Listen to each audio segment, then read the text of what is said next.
Play analysis. We're going to be watching a CM here. This is from Abjoe, also known as Solitary Celebration. Who's going to be the CM right here.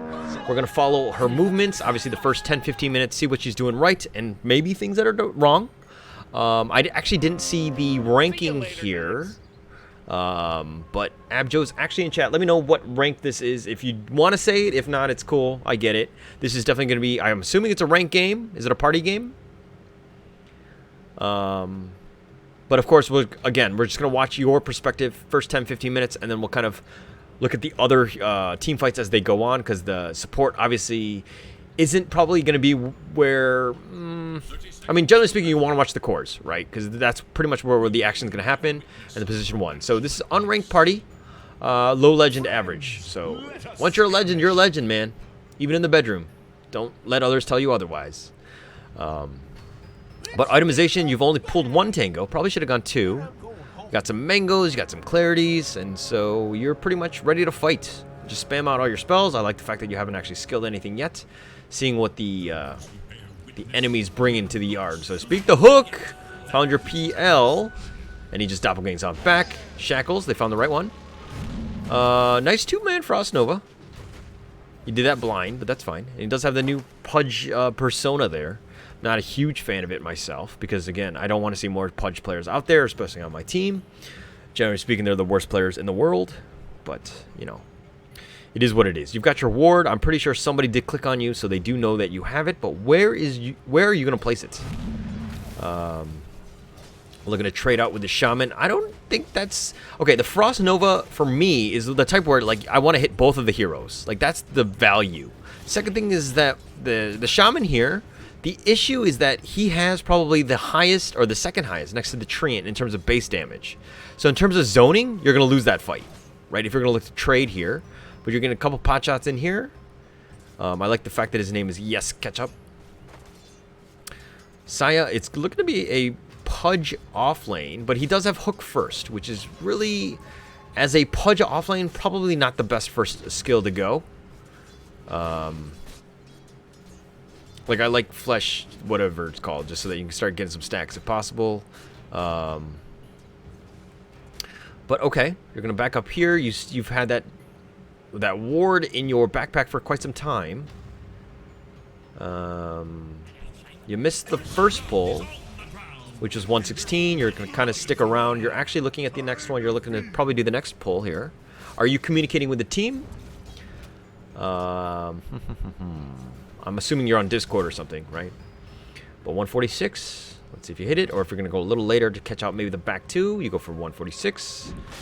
Undying. Okay. Wow. All right, you're multitasking, man. I don't really know if that was really worth watching that Undying kill that sentry while you were potentially pulling. Okay, oh my gosh. I don't know if this is smart. Oh, PL's coming. Oh, you're looking to bait him? You're looking to trade the doppelgang? That's so close. You're so close. Yeah.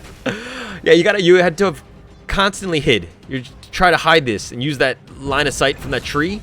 I mean, yeah, the Shaman died in the end, but you probably could have stayed alive if you hid in the tree. Like, just stayed out of line of sight. And you can see where he's coming from, because obviously your creeps are here, and your PL was walking by, giving you vision, so that you could see which way he's coming. Like, if he's coming this way, you probably want to hide under that tree. You probably could have stayed alive. Oh, your party members are top lane. Okay, got it. But, okay, so you're back in the lane. Also, yeah. Again, Frost Nova, try to aim for 2. The single one, value-wise, is not the greatest. That pull was probably never going to happen because of the fact that the creeps have already met. Oh, you've been hooked on back. Rot. Shackle. And I think you're... Oh, you mangoed. Oh, the Frost Nova. Oh, but you did die from that right click. Okay, okay, so you got something out of it. All right. One thing to note is that you got to look at your Frost Nova as an AoE more so than like a single target spell, right? If you're looking at this from a mana to, like, what is it? How much mana is it? 130 mana for 130 damage, right? The Frostbite, on the other hand, does, for 140 mana, does 150 damage. Okay? So I don't have my Abacus with me, but that's actually more damage per mana. Now, where the value comes in from the Nova, Hang on, why you're clicking on other heroes.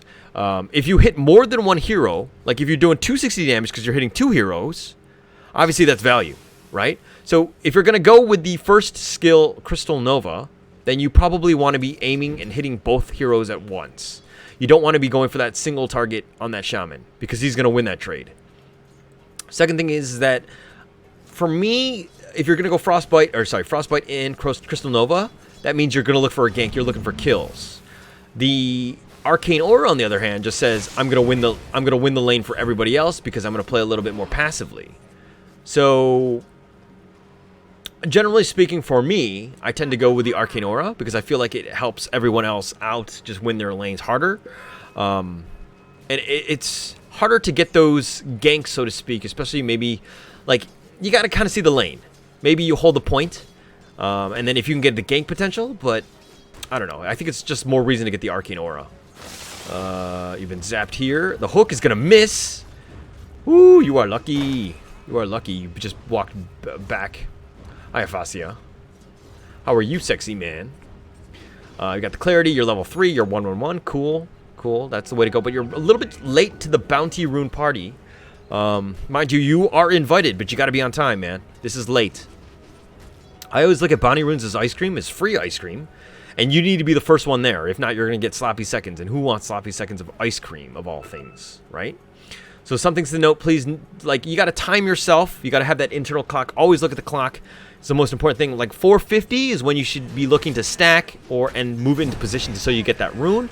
Your PL is gone on here. It's getting very, very low. He doesn't have the mana. He gets zapped on through. And so you didn't get the runes. You didn't save your PL. So these are room areas of improvement, right? These are the things that you can do a little bit better, making sure that you get there. Like, obviously you got the pull, which is fine. But if you need to call it out to your PL, because if you pull it, your creeps aren't coming, and they're not able to help that PL. So he needs to play a little bit more conservatively, aside from the fact that he doesn't have creeps. And the second thing is the fact that you're in a completely different position. You're not in a position to support him, right? So you need to communicate with this guy. No matter what level you do, and again, probably chat wheel's your best friend, you need to learn how to do this a little bit more. And again, I might not be seeing it because of the fact that you're in, like a party chat together. I think that you're not in a party with this PL. So some things to know, right? Like, even when you're pulling with pubs, you got to let them know what you're doing, right? Like, every time you go to the bathroom, you'd be like, hey, dude, I'm going to the bathroom. Like, whatever it is, like, communicate with the guy. Like, it doesn't matter what, like, you need to talk.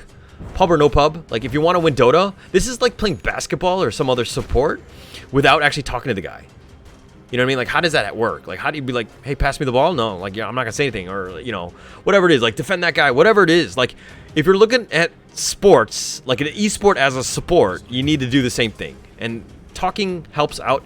Okay, you just barely got that pull. Awesome. Okay, and again, we're gonna watch only your perspective because you gave me the replay submission. Level 4, you're looking to trade. You do have mangoes if you want to go, but I don't think that's... Oh, that hook was totally off the mark. There's no way that was going to hit. Okay, you should probably have pulled through here. Like, that's... Okay. Best case scenario, you do a stack, and you kill the stack, and then your entire creep wave is killed as well. Second best case scenario is you do the pull through. It's a little bit more dangerous because of the fact that it's a little bit closer, and obviously the enemy team will be in position.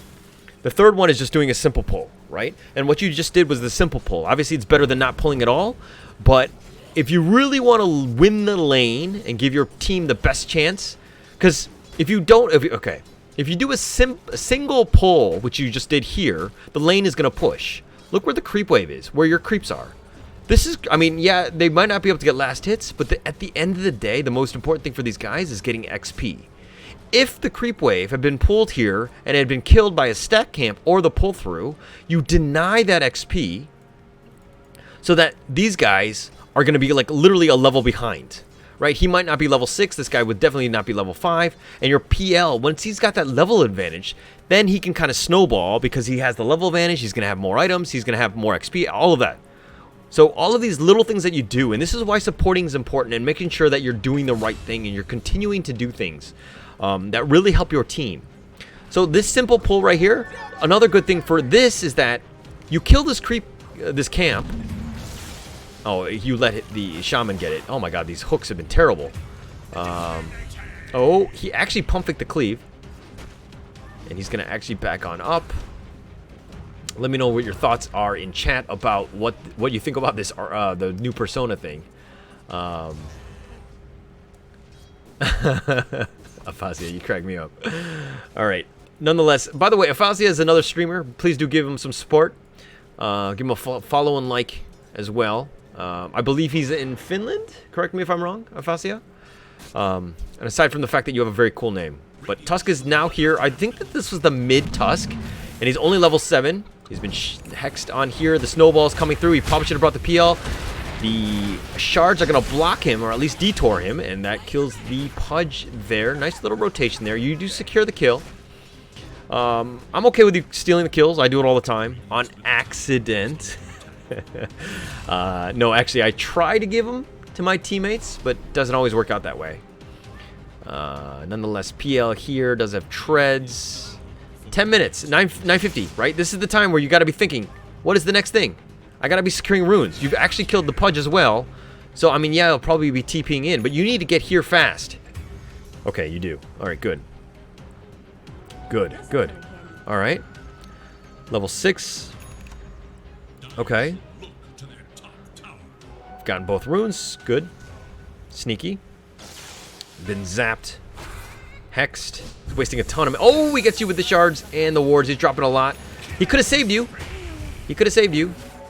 I mean, maybe if you clicked on that snowball, I'm not sure if that angle, if it's close enough, but yeah, Tusk probably need to back up. He's going to Walrus punch the courier, and he's going to TP on away. He should be fine. Definitely doesn't want to fight in those wards. Smart move. But yeah, I'm okay with actually the Shaman's play in the sense of securing that kill, wasting the wards up on you. I mean, a kill is a kill at this point. Still early enough where it's really not the end of the world to not have that on cooldown, so to speak. You're back. Mind you, you do need to respect the fact that they're level 6 here, and he's level 9. Oh, he actually popped the black hole. Well played. Good, good. I like the fact that... Okay, here's one thing, is that, yes, you've said what well played, but you didn't do it in all chat, right? If you want to... Like... If there's anything to learn as a support, position 4, position 5, you have to talk in all chat, right? You got to get in their heads. You got to fuck with them, right? You got to do the all chat question mark or the well played in all chat. You can't just do it in team chat. Like, because this guy will be tilted at this point, right? All right. Cool, cool. Excellent. All right, so...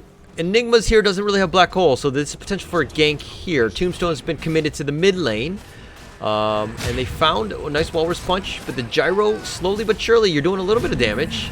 Snowball, bring in the Undying. I don't know if Undying wants to go on this one-way ticket to hell, and Tusk will pay for that.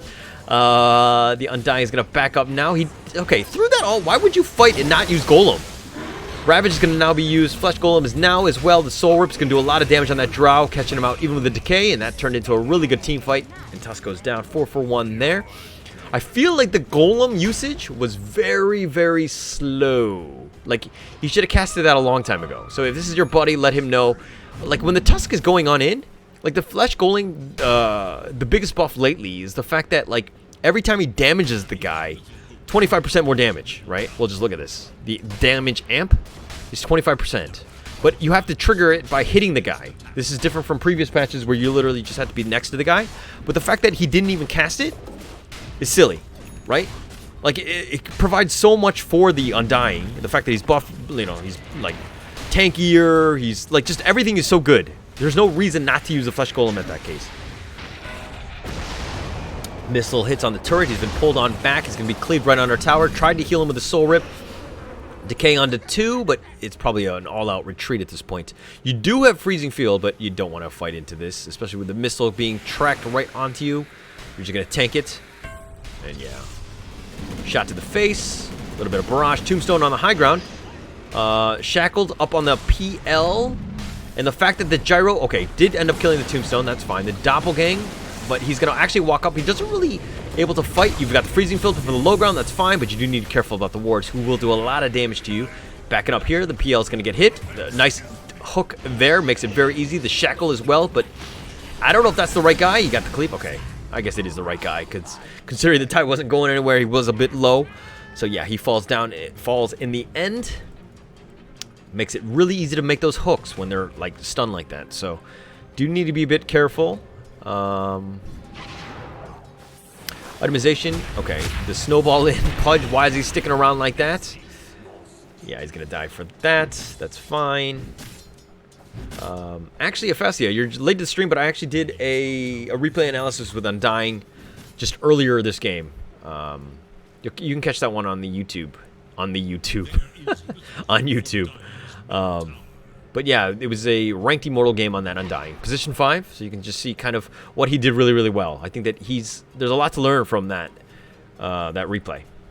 Especially if you're going to go look to play Position 5, which I know you do. So, okay, so that's the T1 mid tower here. Pudge does it. Okay, so if you're getting kills, like, this is a massive waste, right? Hang on, let me look at the guides for this, for Pudge. Okay, I actually have to do player perspective on the Pudge. Having this flesh heap, all of those kills that you've gotten, which right now is what? Potentially 7 with the assist, that is. Player perspective, let's look at the guide. There's a reason why this flesh heap is used as the number 4 one, right? Because at level 4, you're getting something out of the kills that you get. You get the strength bonus, okay? These are the kinds of things that you are going to accumulate from the early stage. This is like getting free dual damage and not taking advantage of it at the early stages, right?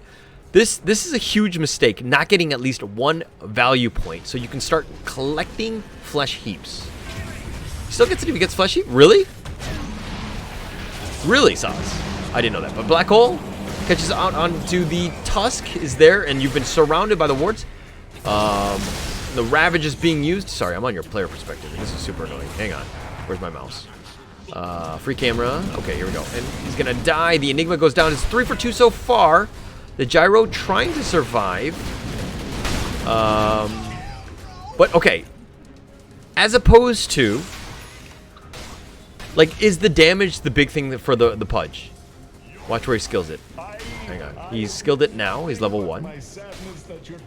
He should be about 7. He will get 7, right? We'll see. We'll see. Pudge. Second thing is that even if he does get 7. Boom. Boom.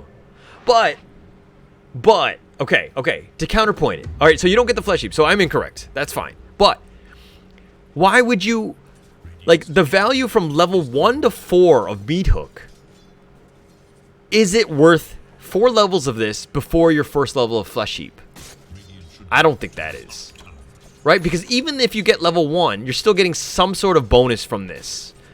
You know what I mean? The fact that you're getting some magic resistance, strength, and obviously you're getting that, right? Okay, so while I'm incorrect about the Flesh Heap, but this adds tremendous value. Like, with all of the different kills. Like, this level 4 Meat Hook... I mean, yeah, the cooldown is a lot less or whatever, but the mana cost increases, the damage increases, but from 150 level 1 versus 360 level 4, that's not value.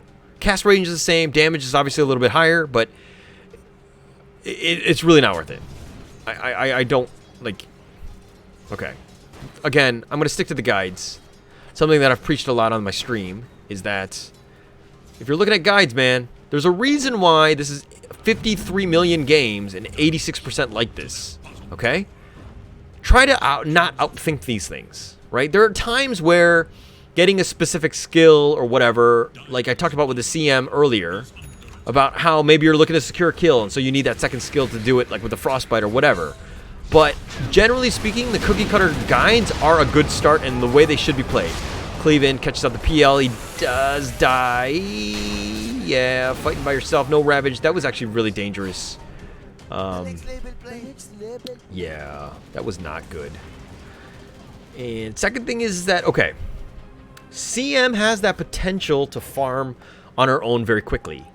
And I feel like you haven't really been stacking and you haven't really been taking advantage of that. And to be honest, I haven't been watching you the entire game, but just looking at your items, I can see that you haven't really been doing that.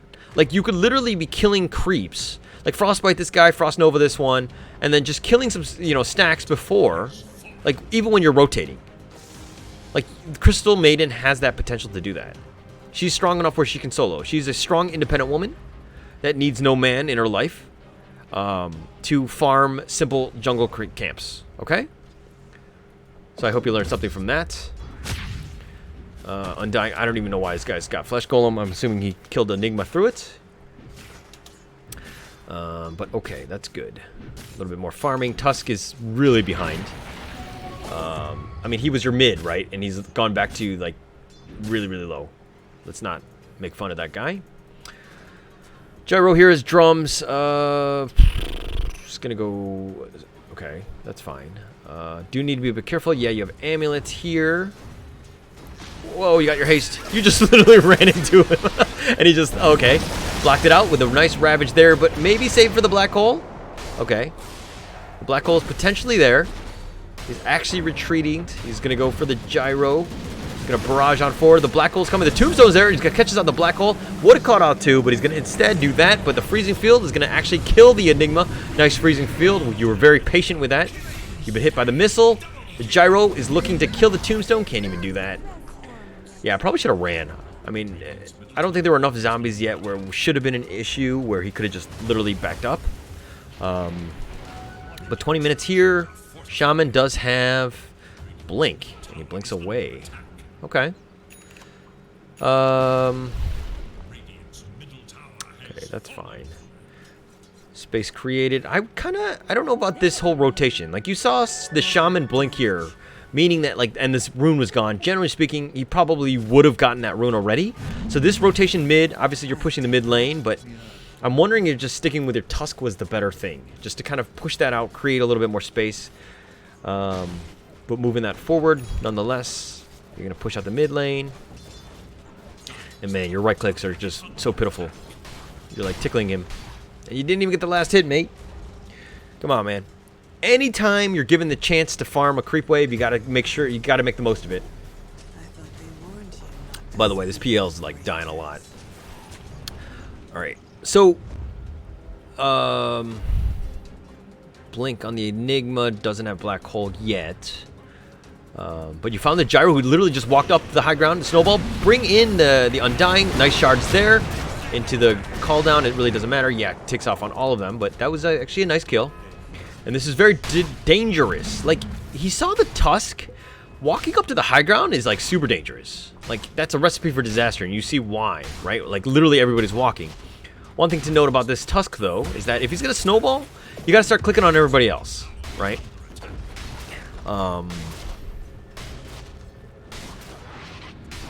Yeah, so each allied hero in the snowball will add to its damage. Bonus damage per ally. There we go. That's the one I was looking for. 80 bonus damage. You could have done 80 more damage if you brought in the Undying. You were definitely close as well. You need fast fingers, like this Tusk. He needs to understand how Snowball works, right? Bring your friends. Like, if he's close enough, you just bring him in. You got your tomb. You got to use it. Read a book. Okay, good. Great, great, great. CM, do you use it? You're gonna look the D ward here. Fine. Are you not using this because you don't know how to read? Boom, shots fired. Okay, now you use it. All right, good, good, good. Sorry, I'm judging. Solitary confinement, or sorry, celebration there. Excellent. Okay, all right. This ward is pretty good.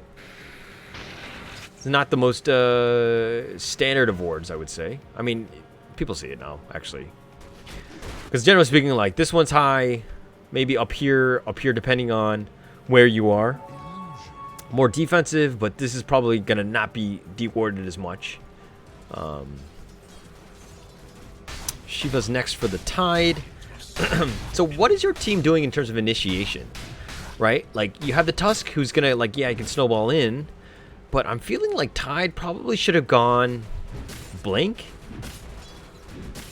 Like, he can just start the fight. He can counter-initiate. He can get in that. Like, when he ravages in, like, you could just like, literally walk in, glimmer yourself, freezing field it. But your team is kind of lacking that initiator, aside from the Tusk, which sometimes you don't want to snowball into the middle of the enemy team, right? Great, you've summoned some soccer balls. Excellent. Mind you, this is okay. We're going to speed things up a little bit. I think we're kind of in the farming phase. Enigma's just chilling, not really farming, which he should be doing. Obviously, he's waiting for the Ancients and whatnot. Potential fight bottom. We got the Hex up on, the Shackle in on the Tide, and the Ravage connects onto 3. He tried to Manta dodge out of that. The Freezing Field is on the back end, but a nice Black Hole catches out 3, and the Drow is on the back end, just doing a lot of work right there. The PL is now moving in, but it's a little too late. The Tombstone is going to slowly tick on down. The Enigma does die in the end. The PL is actually doing some work, and he's looking to fight this, but I don't really think he's got the damage to deal with this. Like, I think he's overstated. Like, why would you continue to fight, PL? All right. He's like, all right, if my teams are my team is gonna die, I'm gonna die with them. And the Tusk was nowhere to be found, right? Like, you either TP or you don't. That was a really bad initiation there. Okay. Like, if the PL was in the middle of that while the Ravage is going on, makes more sense. But the PL was definitely not in position. And another thing is that you need to work on your spacing, because obviously it sucks when the team fight is going on and you're thinking Ravage, oh, everybody's there, and so everybody starts focusing on the same guy, and literally everybody's like right next to each other. Because if the Freezing Field continued and you were just outside the Black Hole, like, that could have done some damage, right? So a little bit of proper spacing could have saved that. Especially if your Freezing Field went for the entire duration, which it was not able to do. Okay. Let's speed things up a little bit. But yeah, like, I see you rotating a lot. I feel like you need to be farming more. You need to be greedier, especially if you want to move up. And again, I realize that this is a party game or whatever, and you're just playing the die position 6, the starving artist, so to speak. But even as a starving artist, like, you can take some camps. Like, you can do this on the way to, or like, you know, stacking it for your PL, who in my opinion is kind of is a little behind, especially at 26 minutes. I mean, he's below the Tide, right? 8,900. Not the highest of things. And while you've been on point with your your digging up of battle points and soccer balls, your plus key to increase the speed and the minus, so you don't have to drag it. Yeah, actually, okay. So my keyboard is kind of split into two. I have like a half Z's over here. Reason, don't ask. So basically the plus and minus is all on the other keyboard, and it's not really easy for me to do it. I need to change the key bindings to do that. So that's kind of why I just drag it. But yes, punch. The snowball is going to slow down and just go through. He's going to go look for the Enigma. The Ravage does connect. It actually doesn't hit the Enigma, though. The Drow is going to Hurricane Pike herself back. She's trying to get away. The PL's doing some work. They do kill the Drow. The blink away from the Enigma. Trying to go in. You do have snowball in 2 seconds. And wow, Battle Fury Tusk. Okay, you don't see this every day. I've seen this more of as like a meme build, but alright. And you're looking to just kind of stick around. Flesh Golem there. Alright, we're gonna speed things up a little bit. People are dead. Like, you've killed 4 people, right? What is the PL doing? Why is he in this jungle? Right? Like, you've killed somebody. Group up. Start taking towers. If this is not a moment to take objectives, I don't know what is. When 4 people are dead. Right? This is a super frustrating moment. Because you're like, oh shit, we killed 4 people. Where am I gonna go? And it's not even you're in the enemy team's jungle, taking like the outposts and just farming their resources, so to speak.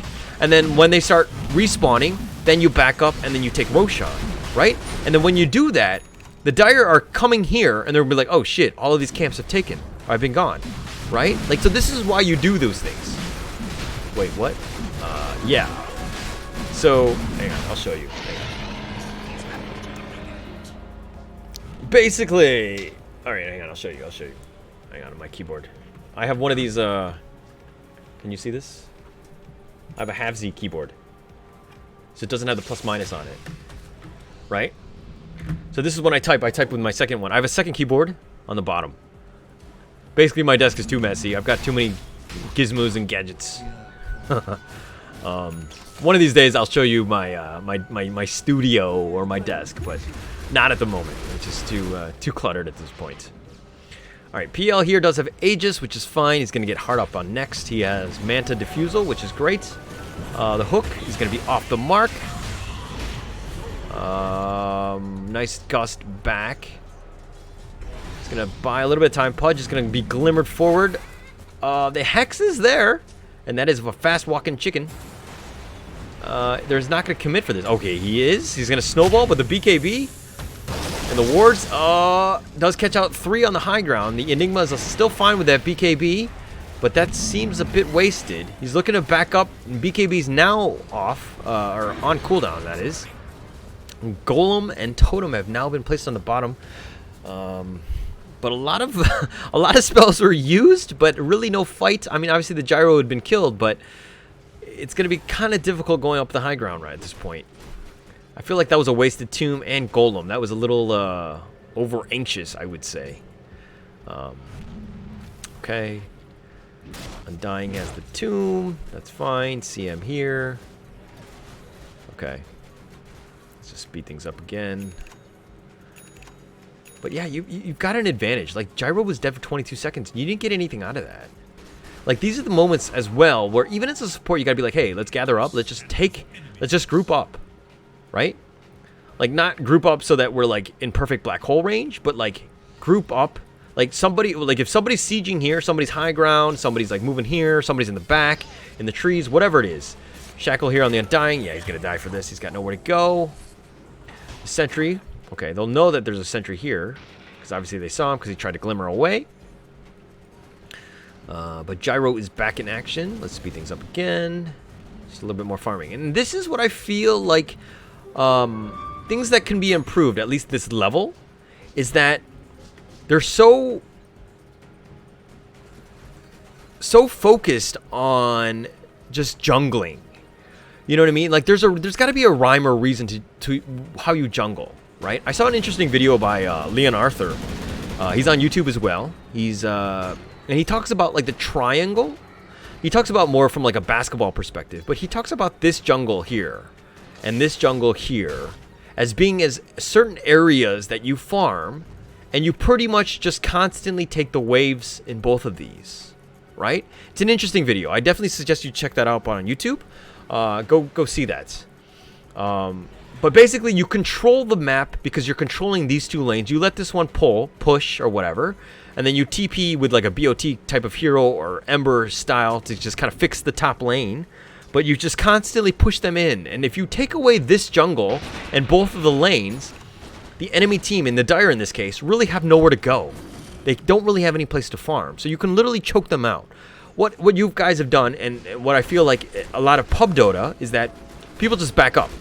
You know, like the PL, you saw him back here, you saw him like, you know, one guy's out here, but like, it's really susceptible to like smoke ganks. It's really susceptible to any sort of team fight, right? Because like nobody's nearby, right? But if everybody's generally speaking in this triangle, constantly pushing it out and choking out the map, like you can really close out the game a lot faster because you're going to have such a huge net worth lead.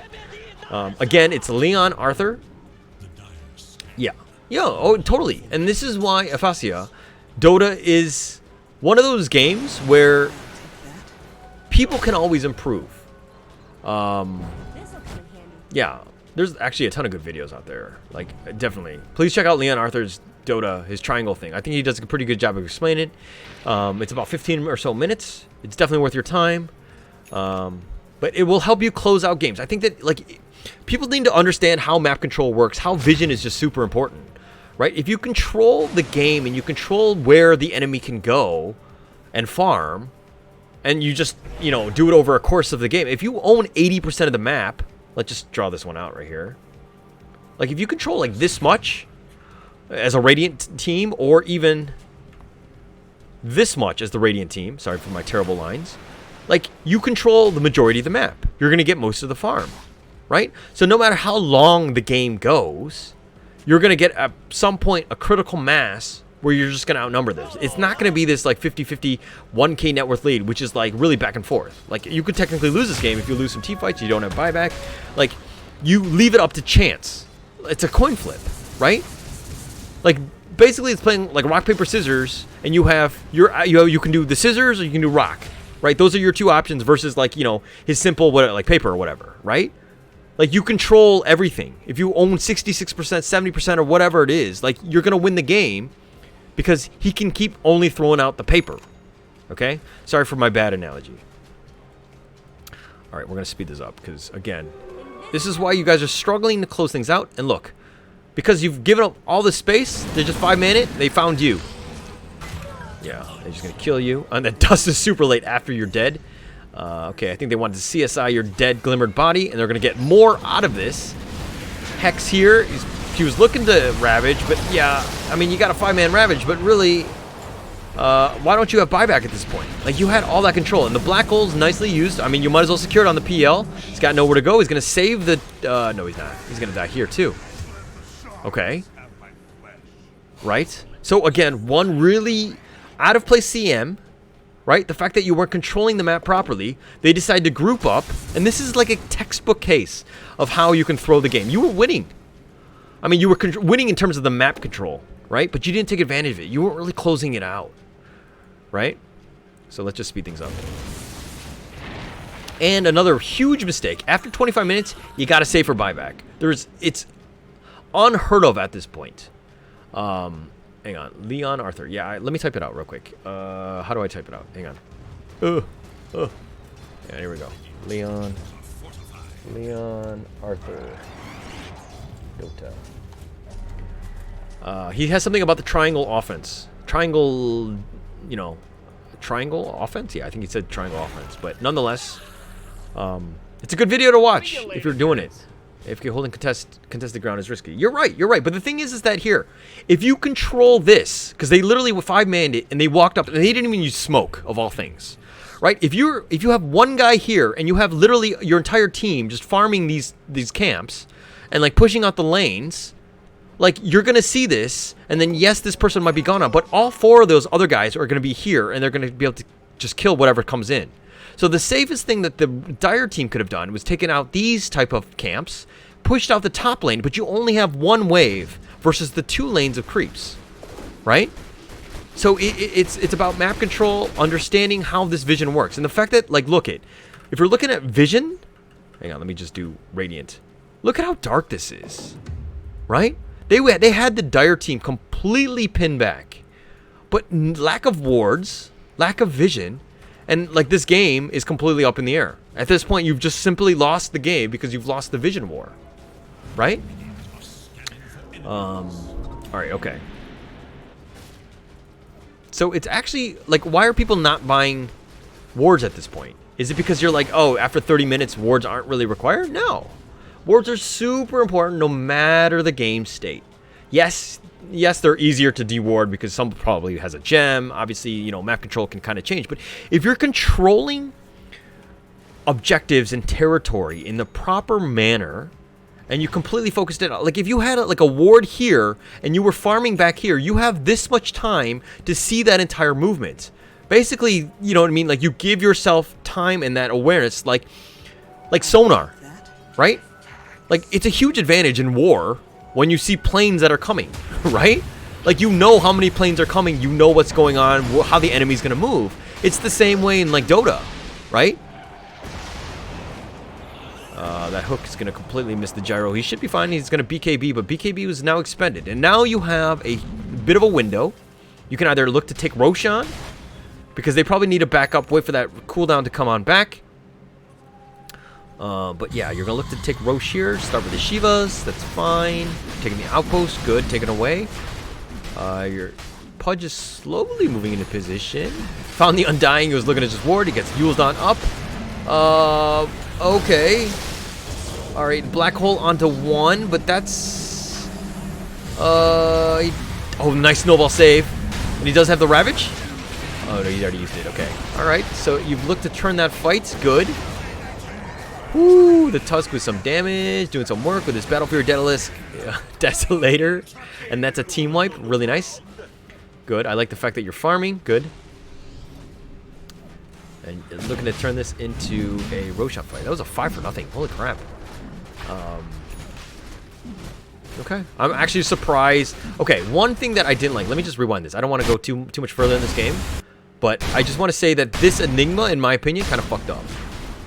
I feel like he needed to wait back. Hang on, we'll slow this down a little bit.